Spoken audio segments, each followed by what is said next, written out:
there. Welcome again to the Moments Peace podcast. My name is Mike with my lovely wife, Nereida, and we are here to answer your questions about homeschooling and Christian discipleship. And so today we have a question about high school, homeschooling through high school. The question is, you have a senior graduating this year. Can you give us an overview of how you planned and ultimately picked high school courses, how much input your children have in choosing, like does the life path play a role, etc.? And did you map out multiple years and adjust as needed yearly? So a lot of loaded question there. So I did map out starting like 7th or 8th grade, absolutely adjusting as you go, because sometimes they may want to change their mind and do dual enrollment, or you might change yours. Sometimes they might want to graduate like a semester sooner, semester later. Career path definitely plays a role in that, whether or not there's an internship available, dual enrollment available, or just overall, like their career path should go. I do believe in the fact of like laying the foundation for them to be able to get in college, even if it's just community college in case they choose to. So I do all courses based on our state requirements to get into a basic college, because I think that's the best tool you can give your kid. Because, you know, what if they turn 22 and decide, now I want to go to college after working for a little bit? They can have the ability to do so. So I think it's our responsibility as parents to set them up for that goal. Mm-hmm. If they chose to do it. If they chose to do it at some point, even if in high school going into college they don't want to. Right. You give them the flexibility by having at least that. So I believe in doing my due diligence to giving them that opportunity. Right. And that's the main guide. You know, Right. so like the bare minimum for science is at least having 2 sciences with a lab for where we are. Mm-hmm. But I've done science math all year, all Right. 4 years, you know, and the basics for math, for maths, for English. So based on where we are. And so I think that that's important. Or sometimes you got to do it not just based on the state that you're in, but based on the school that they want to go to. Right. So even if they did college long distance, which is becoming like really popular lately, especially because of, you know, your kid may want to go to a particular college because of that worldview, but not really relocate everything or wait for a year to relocate and stuff. And like Regent University would be an example of that. Parts of Liberty, I know a kid who did that. And also, you know, just having those the ability to do that. Right. So I do think that you should set them up as a foundation to be able to get into college based on the college that they want to go to. And you just look up or talk to the admin offices, and they're very friendly and they will help you get through that, or based on with a mix of what your state requires for you to do. As far as Let me ask a question real quick. So as far as for most people who are beginning their high school journey and they're trying to think of it with the end in mind, like thinking about Yes. college, that process starts as early as 7th and 8th grade, right? Yes, I think so, because in 7th and 8th grade, you get them in that mindset. Like we did career field trips and stuff too, to broaden their ideas of what available for careers. And I think it kind of like a warm up to high school. And some students start doing, you know, algebra or a foreign language or something like that, or even some high school science in 8th grade, which is like kind of like a trial run into to 9th grade and up. So I think it is important to start having conversations with your spouse and with them, see what their goals are, see what your goals are, start with the end in mind, do the basics, like your basic, like our state requires this, fill those in first, because that'll take out a lot of the stress.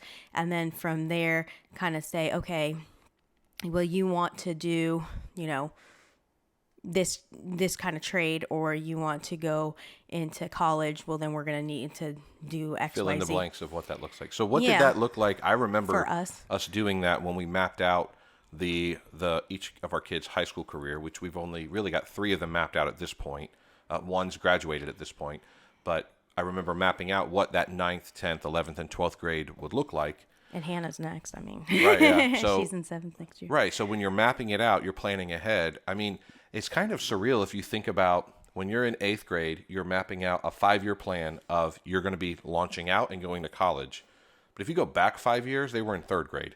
Like in 3rd grade, were you mapping out 5 years thinking, man, they're going to get to 8th grade? I think there's there's I mean, that. I was, Right, but I mean, I but not think there's the everybody's like mindset that. well, my kid's a third grader. He just started school 3, 4 years ago, so I've got time. Whereas once you just flash forward 5 years, you're only 5 years away from being done. I So know. you have Sad. it's sad. It It's flies by sad. quickly. Yeah, I love it. It's sad. But at the same But time, you want to set them up for success. So yeah. you have to map out a plan so that, because the old adage, if you fail to plan, plan to fail. So at least planning ahead gives you at least something you're aiming for, and then gives mom pivot as peace you of go. mind. Right. It gives you peace of mind because you at least have a guide. I'd say look at it as a guide. So I use an old school Gail Graham book from Common Sense Press that had it's a book called Homeschooling, a practical How to homeschool, a practical approach. Yeah. But you can get a notebook paper, or you can get like a spreadsheet and just write those grades out with the core subjects, looking over HSLDA's website for your state laws and kind of seeing. And then when you call certain administrative offices, maybe you may want to do that in like 9th or 10th grade, but even doing it in 8th grade, it's not going to hurt to look it up. Like I did that for our oldest and stuff, and just to see what would be required. And typically like a 2-year foreign language of the same language is kind of normal. 2 years of PE, 3 to 4 years of math, 4 years of English, and you just kind of plug those in, and then you start looking at curriculum that fits your goal, philosophy, and your child's goal, and accreditation, meaning like they finish the course and they get a credit for it. But in 8th grade, it's a great year to really prime the pump for what high school is going to look like, where they're going to do more reading, they're going to do more writing, there's more that's required of them, regardless if it's high school credit or not. And I think that's a great test run of the independence and how you're also involved facilitating or even teaching as a parent. So that's a great way to launch it out. Of course, you're going to pivot that based on their interests, based on their attitude, or based on crises that might happen in the because family. there could be a year where you have, 2020 happened for a lot of people. That was a huge setback for their education. I mean, homeschool and public school alike, but in private school alike. And I would there was say a in the huge interruption to homeschool, life. it was because of like the extracurricular, or because maybe dad's income became a problem because things were shut down or something like that. But it wasn't like as horrible for us. Like you could keep on going. But then what if your kid got into a depression, or like we know a kid in his senior year, a trampoline accident, cracked his neck after doing school, he goes and does so his whole life became different because he was now paraplegic.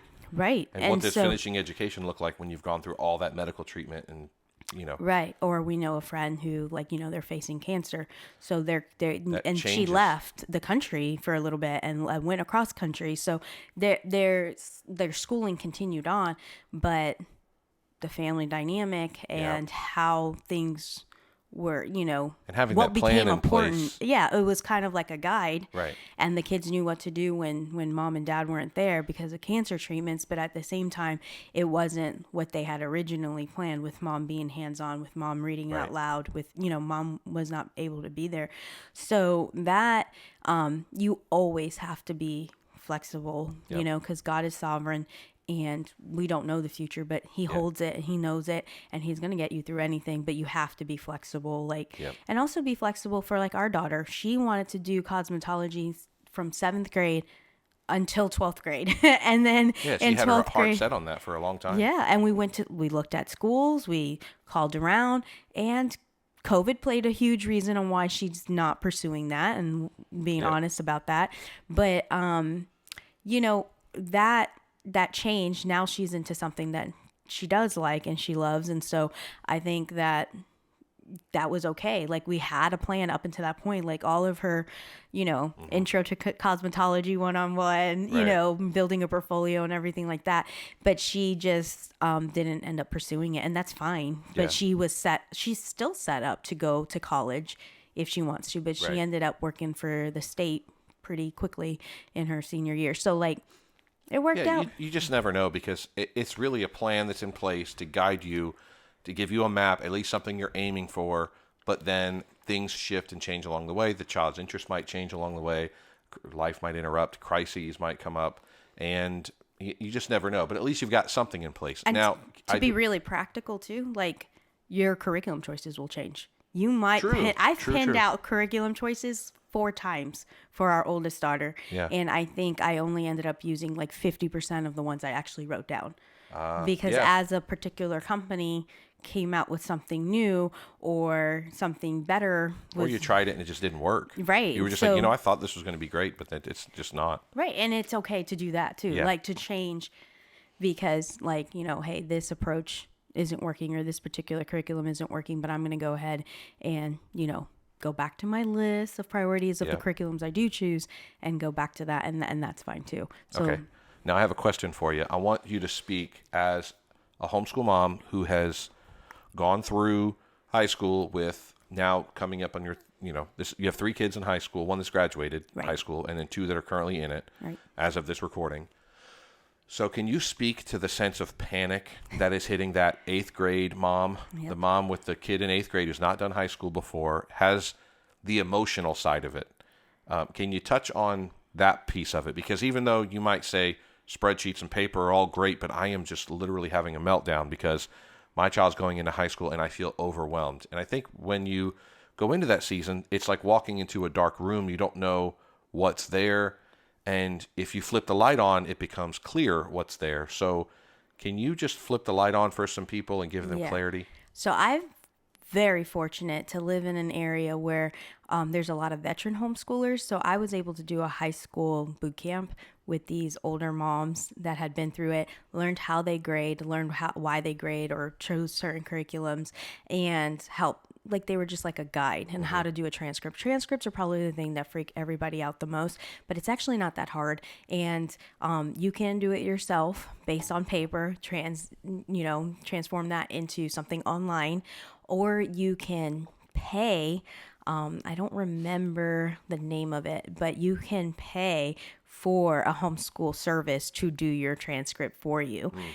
So that's not going to be a hurdle. And also, there's a lot of older moms that if you can find one, they're willing to mentor you through it or do it. You could pay them to do it for you, which we also know because the mom who had cancer, another mom that we know went ahead and got all of her child's transcript, even helped her kids, the other mom's kids, apply for college.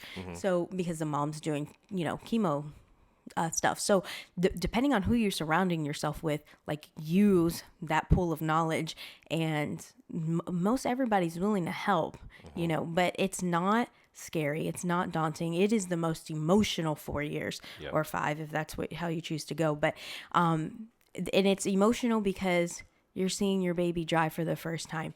You're seeing them, maybe they get their first part-time job. You're seeing them leave the house a little bit more. They need you less and less in school. You see them kind of figuring out their way of like what they believe, why they believe it, and defending it themselves. You see them using their gifts in church or in the community. You see them, they stay home and babysit their siblings now. They are volunteering. There's so much stuff that they can do that they're gaining their independence, discovering who they are, and you're help guiding them through certain relationships and friendships and what's toxic and what's not, and sending boundaries and teaching them how to be an adult. And that's the stuff that's actually more scary than the academics, because you can pretty much stick with the same curriculum company if you enjoy it and it's working, and they have higher levels. You can stick with that and keep going, so there's less decision fatigue, and you can just plug those in, like 9th grade English 1. You don't even have to give it any other name than that. And if you do, just writing composition, or American literature or British literature, and you just label it that. How well did they do? You grade it, and then each grade has a GPA to it, and weighting grades and stuff like that is not even something that is all that beneficial, but a lot of companies have how to grade and a rubrics and credits all within it. And so you don't have to really worry about that side of it. And if you don't know how to do a certain subject, Like there's Master Books, and then you buy the materials, and then there's Master Books Academy with the videos going step by step and labs step by step. Abeka and BJU Press, the exact same thing. Like they've made it easier for you. I prefer Master Books or Dive with Dr. Shorman because they're made for homeschoolers. There's teachers and experts who have a passion for that, and that comes forth.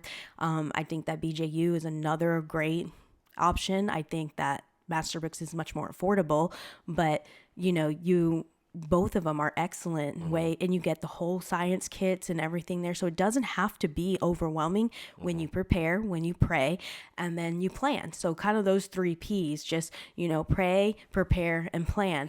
And you're going to be fine. It's emotional for them and it's emotional for you, because at some point, especially if you've raised your son to know that he's going to take on the weight of having to take on a family, it's going to hit them. They're going to realize this is a big world. Like I was the center of my world for a while, and now I'm a part of this big, vast world and worldviews and all this stuff going on. And, you have to kind of be there for them, or their friend's going to betray them, or, they're going to be sad because they didn't get that audition or the job or whatever it might be, or the acceptance into college. And you have to like work through that, or their friends might go through tough stuff. So I would say it's actually more spiritually and emotionally challenging than it is academically. And do not fear the academics, because when you do plan, prepare, and pray, there's a peace that comes, and God gives the provision in every circumstances, in every season. He will give you what you need and sustain you. And I think it's the years that you're most on your knees, and that you should be.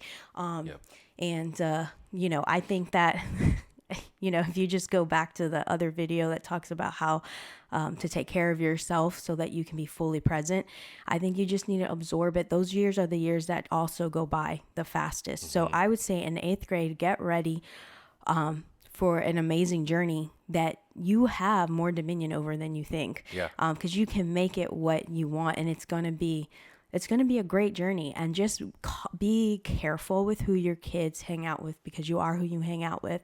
And just plan, prepare, and pray. Because when you do those, there's so much peace. Like peace flows from those 3 other P's. Yep. So. Well, I think that was super helpful, because it's not just an academic world that you're embracing for those 4 years in high school. There's this very emotional and very spiritual side of it that I think if that has a sense of peace, then you can navigate the academic stuff. It's no different than your church life and friendship life. The emotional, social, and spiritual connection in your life has to stay healthy for you to handle the work things, the financial and the career challenges you might face in life. For homeschool dads, I mean, we have to have balance. You got to have that, work-life balance everybody talks about, right.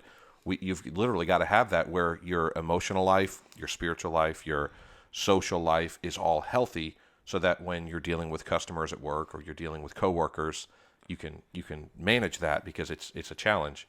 So, I mean, as we begin to wrap this one up, do you have any other final words to encourage that homeschool mom who's making that plan, like planning their way through high school? I think that it's very wise and prudent to plan ahead of time, and don't be discouraged. Don't let it seem daunting. Like the Lord wouldn't give you something that you could not handle, and He wants to carry it. He wants to carry you through it, and He wants to go with it, like with you through it. Like the power of the Holy Spirit will give you everything that you need to get through it. It really can be the most beautiful years. It doesn't have to. It's my favorite years. Like years ago, I would have been like, no, preschool, 4th grade, which is still kind of my favorite too. But they're like all the fruit that and the sowing of the seeds that you put are actually. That's when you're harvesting it is in the high school years. Yeah. Like it is just a beautiful thing, and it can be a beautiful thing, and it doesn't have to be daunting or overwhelming. It really is like if you've already homeschooled in middle school and elementary, and all you're adding on is, a little bit more electives, maybe some extracurriculars, and just more emotional, stuff. But it's really not, it's not scary at all. Well, we hope this was a blessing to you. Make sure that wherever you're watching and or listening to this, that you like, subscribe. We're on YouTube. We're on all the podcast app places. So pleasure being with you today, and enjoy the rest of your day. God bless.